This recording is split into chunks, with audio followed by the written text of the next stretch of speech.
Last video में हम exercise 5.1 के क्वेश्चन एग्जांपल नंबर 13 तक कर चुके हैं। अब देखिए एग्जांपल नंबर 14 कहते हैं show that the polynomial function is a continuous function. देखिए सबसे पहले पॉलिनोमियल ये वैसे हम 9th में बता देते हैं क्या होता है। देखिए जैसे ये हमने बात की थी ax प्लस बी, ये होती है पॉलिनोमियल ऑफ डिग्री 1। ठीक है, ax स्क्वायर bx प्लस सी, ये होते हैं क्वाड्रेटिक पॉलिनोमियल।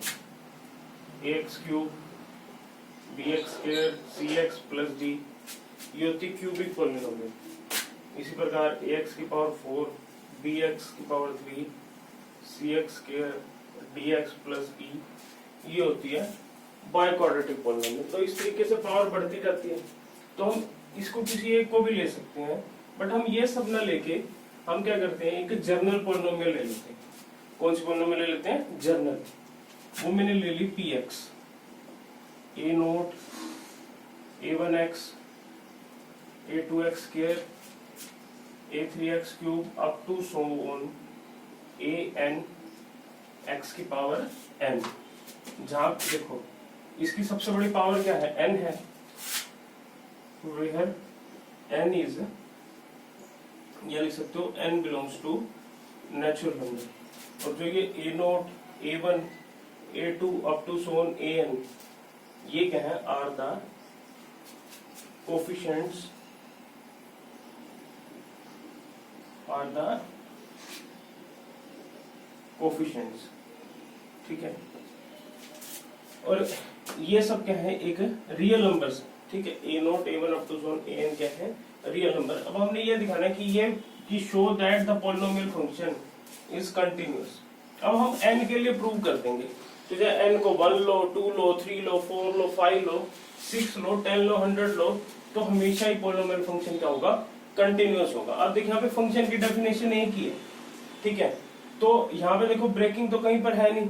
अब हमने किसके लिए करना पड़ेगा? फॉर ऑल रियल नंबर के लिए करना पड़ेगा। और मैंने आपको बताया फॉर ऑल रियल नंबर के लिए हम क्या करते हैं, कोई भी एक जनरल पॉइंट ले लेते हैं c। ठीक है, let c belongs to capital R, mean c belongs to capital R be any number.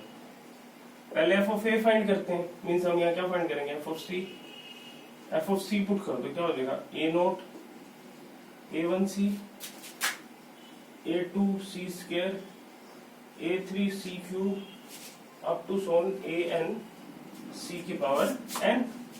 और अब देखो, अब इसकी चाहे राइट c के कोई भी, देखो हमने रियल लाइन पर कोई पॉइंट c लिया, c पॉजिटिव जाओ या c नेगेटिव जाओ, फंक्शन की डेफिनेशन क्या रहेगी? सेम रहेगी। तो हम सीधा क्या फाइंड कर देंगे? Limit x tends to c f of x, और सॉरी f ऑफ x नहीं, यहाँ पे p ऑफ c आएगा और इधर भी p ऑफ x आएगा। ठीक है, p ऑफ x क्या है? ये है भाई limit x tends to c a0 a1x a2x square a3x cube up to so on an x की power n।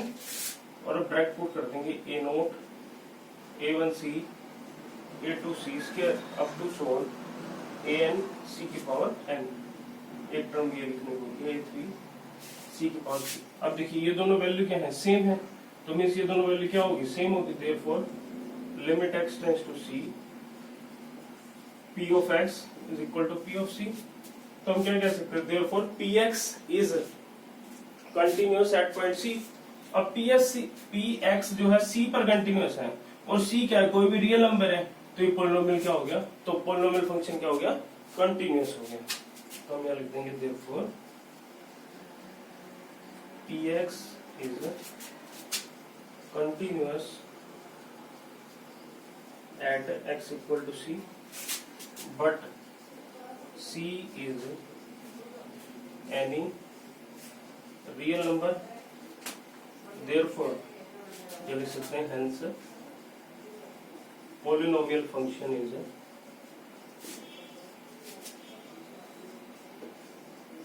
continuous function।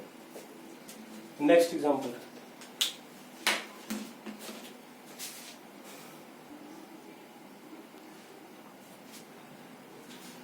Next देखिए एग्जांपल 15। कह रहा find the points of discontinuity. हमने क्या फाइंड करना है, point of discontinuity of the greatest integer function defined by fx is equal to greatest integer function where this denotes the greatest integer less than और equal to x। सबसे पहले देखिए हम समझेंगे कि भाई ये ग्रेटेस्ट इंटीजर फंक्शन है क्या। ग्रेटेस्ट इंटीजर फंक्शन, देखिए ग्रेटेस्ट इंटीजर फंक्शन को आप डिनोट करते हैं इस तरीके से, ठीक है। अब इसको देखिए मैं एग्जांपल के थ्रू समझाता हूँ। जैसे अगर मान लो मैंने इसमें 1 पुट कर दिया तो क्या आएगा, 1 आएगा। 1.2 पुट कर दिया तो भी 1 आएगा। 1.3 पुट कर दिया तो भी 1 आएगा। 1.9 पुट कर दिया तो भी 1 आएगा। अब अगर मैं इसमें 1.99999 अप टू सोन जितना मर्जी पुट कर दूं तब भी क्या आएगा, 1 आएगा। अगर मैं इसमें 2 पुट कर दूं तो क्या आएगा, 2 आएगा।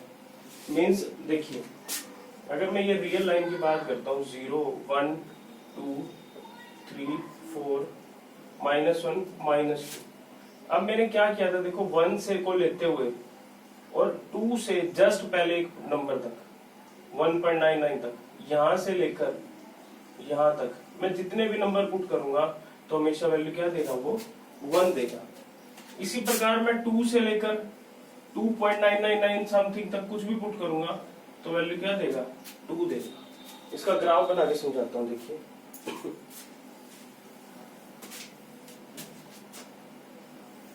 मैंने ये ले लिया एक्स एक्सिस, ये वाई एक्सिस 0 1 2 3 4 5 1 2 3 4 5 -1 -2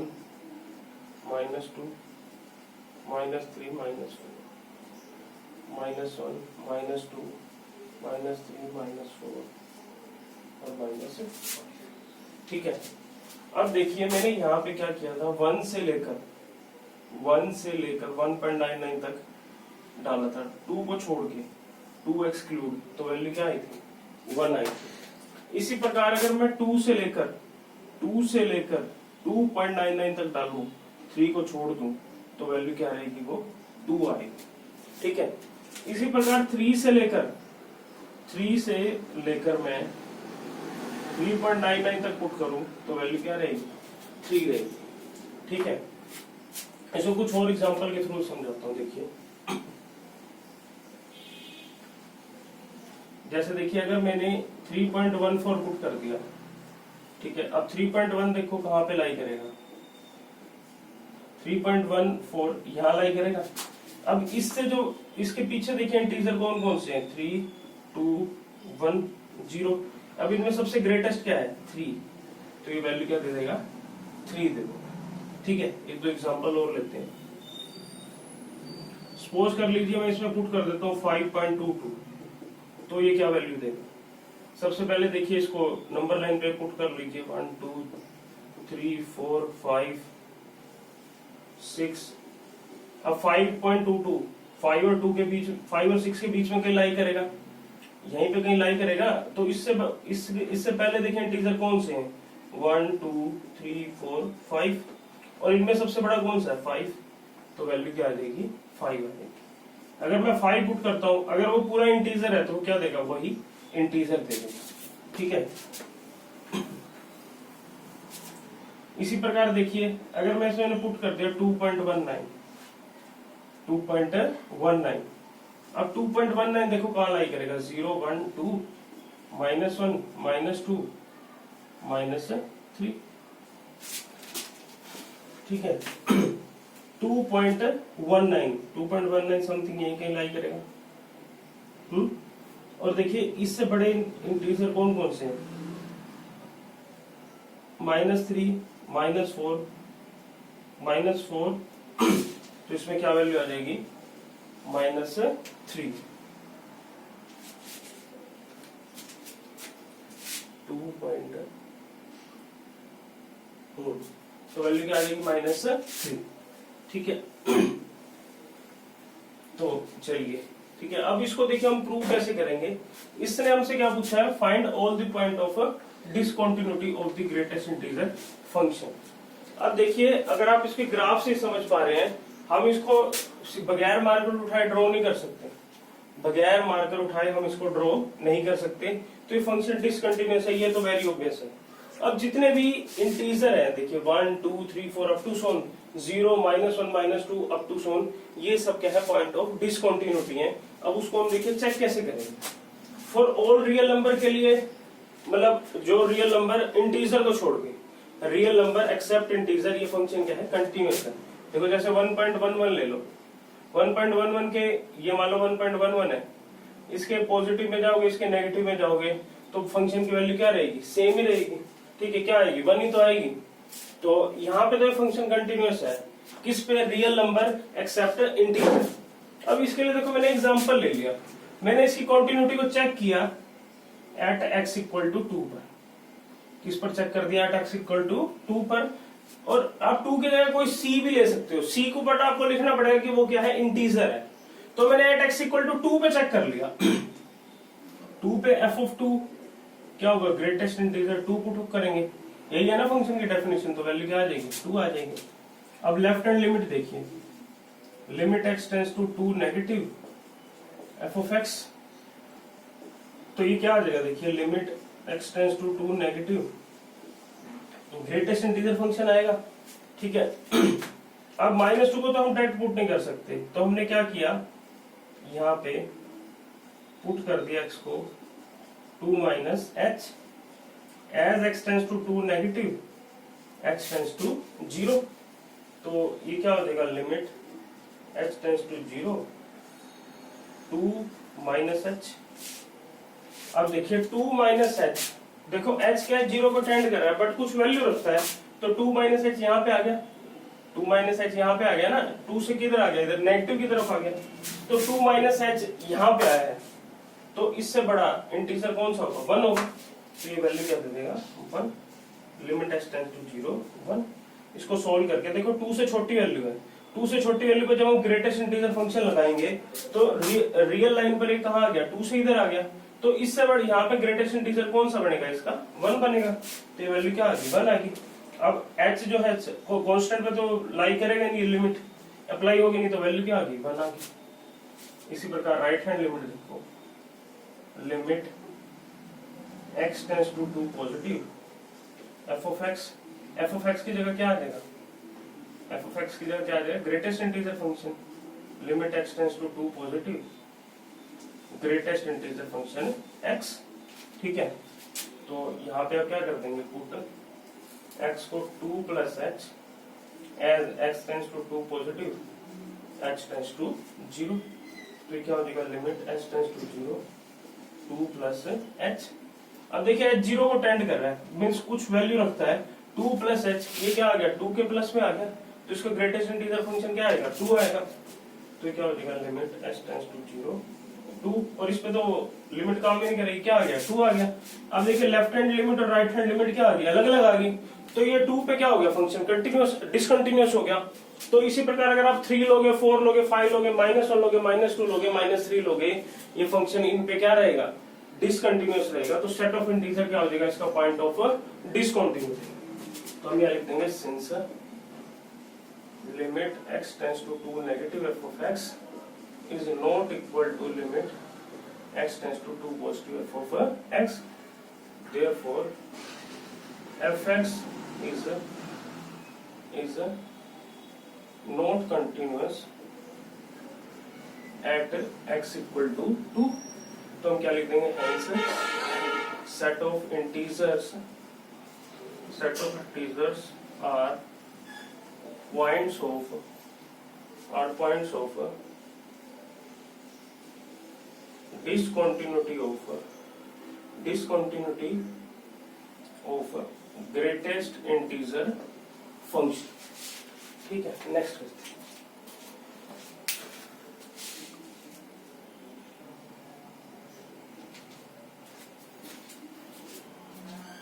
नेक्स्ट है बच्चों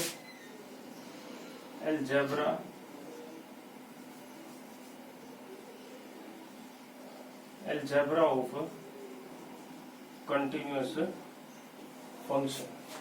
देखो अलजेब्रा क्या कहता है, हमने लेट कर लिया, let f and g are continuous functions at x equal to C.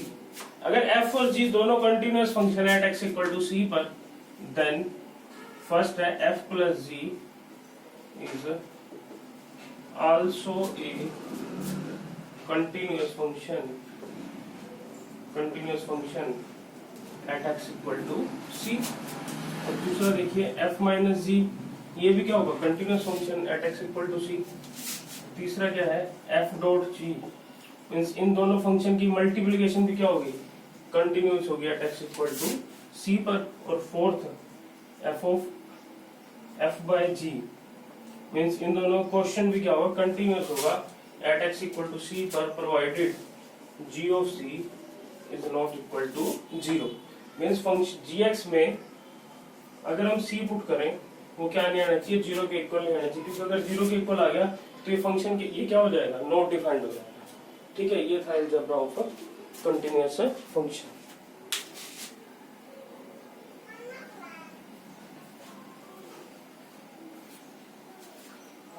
Next देखिए बच्चों, एग्जांपल नंबर 16 क्या कहता है, ये prove that every rational function is continuous function. जो रैशनल फंक्शन है वो सभी क्या है, कंटिन्यूअस है। देखिए रैशनल फंक्शन अगर मैं fx मान लूं, fx कोई रैशनल फंक्शन है तो वो किस फॉर्म में होगा, px अपॉन qx की फॉर्म में होगा। और जहां पे qx क्या होगा, नॉट इक्वल टू 0। और देखिए where px and qx are polynomial function. और देखिए अभी पीछे हमने पढ़ा एग्जांपल में कि भाई जो पोलिनोमियल फंक्शन होते हैं, इससे 2 एग्जांपल पहले पढ़ा है एग्जांपल 14 में, कि भाई पोलिनोमियल फंक्शन क्या होते हैं, कंटिन्यूअस होते हैं। और यहाँ पे हम एक लाइन लिख देंगे, we know that every polynomial function is continuous. Every polynomial function is continuous. Then px and qx are continuous function. और अब ये अलजेब्रा भी हमने पढ़ा कि f और g अगर 2 कंटिन्यूअस फंक्शन है तो f by g means fx by gx भी क्या है, कंटिन्यूअस है, जहां पे gx क्या है, नॉट इक्वल टू 0। तो हम क्या लिख देंगे, answer rational function fx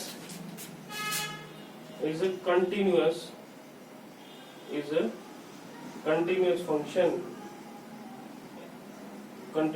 function provided qx is not equal to 0।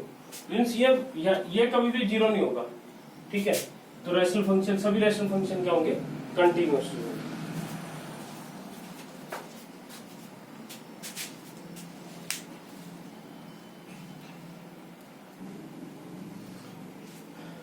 Next बच्चों एग्जांपल 17 कहता है discuss the continuity of a sine function. Sine function की हमने कॉन्टिन्यूटी के बारे में बताना। देखिए साइन फंक्शन हमने fx मान लिया, let fx is equal to sine x। किसी भी कॉन्टिन्यूटी को चेक करने के लिए देखो पहले हम क्या फाइंड करते हैं, f ऑफ a फाइंड करने के बाद हम लेफ्ट हैंड लिमिट फाइंड करते हैं, फिर राइट हैंड लिमिट फाइंड करते हैं। पहले हम चेक करते हैं कि left hand limit right hand limit के इक्वल है, फिर उसको f ऑफ a के इक्वल चेक करते हैं। अगर ये तीनों आपस में इक्वल आ जाते हैं तो हम फंक्शन को क्या कह देते हैं, कंटिन्यूअस कह देते हैं। तो देखिए मैंने मान लिया let c be any real number. अच्छा, अगर इसकी मैं डोमेन की बात करूं, जो साइन x के फंक्शन से हमें पता है कि साइन की डोमेन क्या होती है, सेट ऑफ रियल नंबर होती है। ठीक है, तो सभी रियल नंबर पर ये फंक्शन क्या होता है, डिफाइन होता है। तो मैंने c ले लिया, कोई भी रियल नंबर, पहले f ऑफ c फाइंड करूंगा, क्या आएगा, साइन ऑफ c आएगा। अब मैं लेफ्ट हैंड लिमिट चेक करूंगा, वो क्या होगा, limit x tends to c negative f of x। ठीक है, f ऑफ x क्या है, साइन x, तो ये क्या हो जाएगा, limit x tends to c negative sine of x। अब c को तो c नेगेटिव को डायरेक्ट पुट नहीं कर सकते, तो हम लिमिट को चेंज करेंगे, पुट कर देंगे x को c minus h, as x tends to c negative s tends to 0। तो ये क्या हो जाएगा, देखिए limit s tends to 0 sine of c minus h. ठीक है, अब मेरे पास साइन x माइनस वाई का फॉर्मूला मैंने आपको बताया था, sine x cos y minus cos x sine y।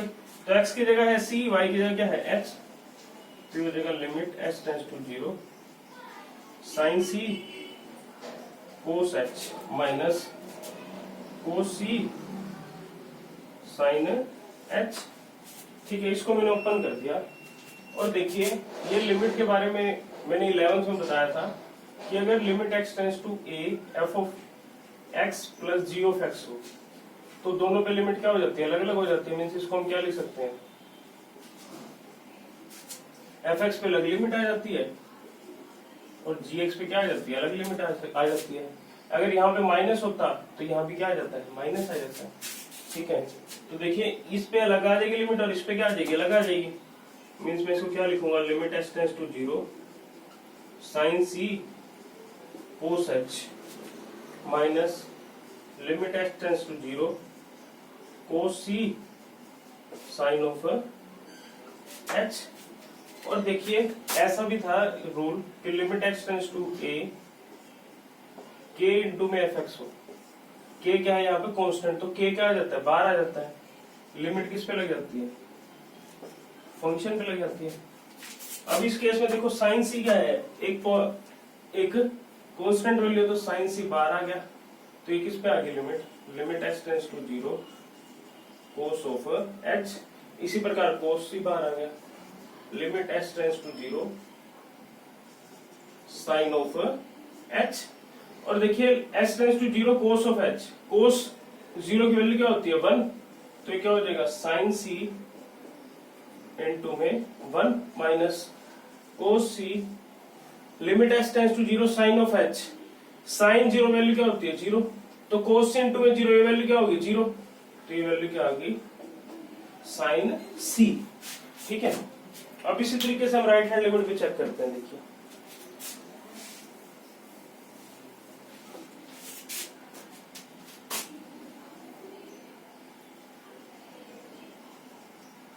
Limit x tends to c positive f of x। ठीक है, फंक्शन क्या है साइन x, तो ये क्या हो जाएगा, देखिए limit x tends to c positive sine of x, sine of x। अब यहाँ पे पुट करेंगे x को c plus h as x tends to c positive h tends to 0, तो ये क्या हो जाएगा, देखिए limit h tends to 0 sine of c plus h। अब साइन x प्लस y का यहाँ पे फॉर्मूला ओपन कर देंगे, तो क्या हो जाएगा, देखिए limit h tends to 0 sine c cos h plus cos c sine h। अब लिमिट देखो दोनों पे अलग अलग हो जाएगी, साइन c क्या है कांस्टेंट है, तो ये बाहर आ जाएगा, तो लिमिट किस पे लगेगी, कोस पे, cos of h plus cos c बार limit s tends to 0 sine of h, ये h है। देखिए को limit s tends to 0 cos of h, cos 0 की वैल्यू क्या होती है 1, तो ये क्या हो जाएगा, देखिए साइन c इंटू में 1 प्लस में कोस c इंटू में 0, क्योंकि साइन 0 वैल्यू क्या होती है 0, ये 0 से मल्टीप्लाई करके 0, तो साइन c इंटू में 1 क्या आ गया, साइन c आ गया। तो देखिए लेफ्ट हैंड लिमिट इक्वल आ गई राइट हैंड लिमिट के, क्योंकि दोनों की वैल्यू क्या आ चुकी है साइन c, और एक इसकी इक्वल है f ऑफ c के, तो हम क्या लिख देंगे, therefore limit x tends to c negative f of x is equal to limit x tends to c positive f of x is equal to f of c, और हम क्या लिख देंगे, therefore fx is continuous at x equal to c। अब c क्या है, कोई भी रियल नंबर है, but c be any real number, तो therefore sin x is a continuous function. ठीक है, इसी प्रकार आप कोस के लिए भी कर सकते हो, कोसाइन के लिए। जहां जहां मैंने साइन एक्स की जगह आप क्या लोगे, कोस एक्स लेके आपने इसको खुद करना है।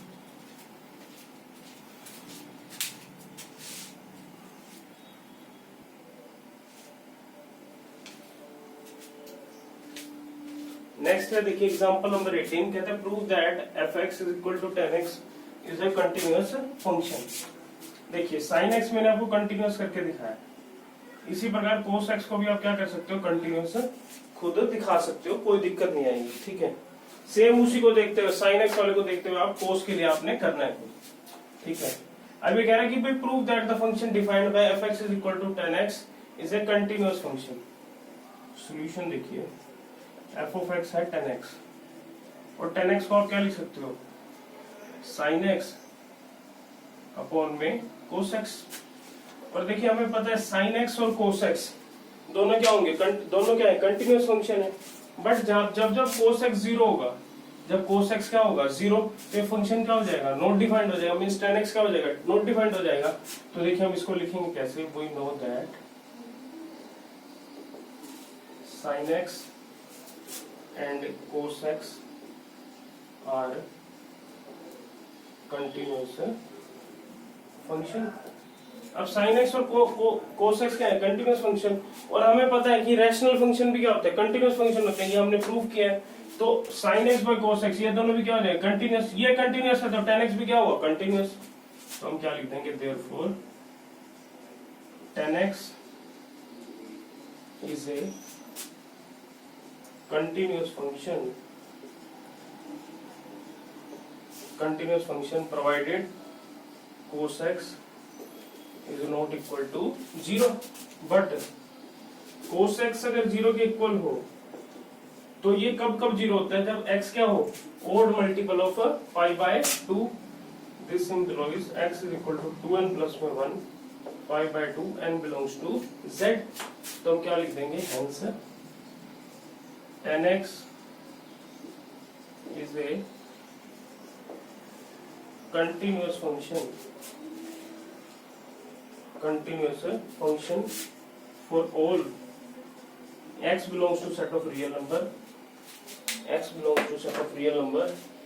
except x such that x is equal to 2n plus 1 pi by 2 n belongs to z। Means set of real number पर तो कंटिन्यूअस है, किस पे, एक्सेप्ट इनको छोड़कर odd multiple of pi by 2 के जितने को छोड़कर जितने भी सेट रियल नंबर होंगे उस पे क्या होगा, ये फंक्शन कंटिन्यूअस होगा। इसी प्रकार देखिए आप कोट के लिए भी कर सकते हो, कोसिकेंट के लिए भी कर सकते हो और सिकेंट के लिए भी कर सकते हो। ये बाकी तीनों भी आपने खुद ट्राई करने हैं। तो इससे हमारे पास एक रिजल्ट और आ जाएगा, भाई जितने भी ट्रिग्नोमेट्रिक फंक्शन है वो क्या होते हैं, कंटिन्यूअस होते हैं।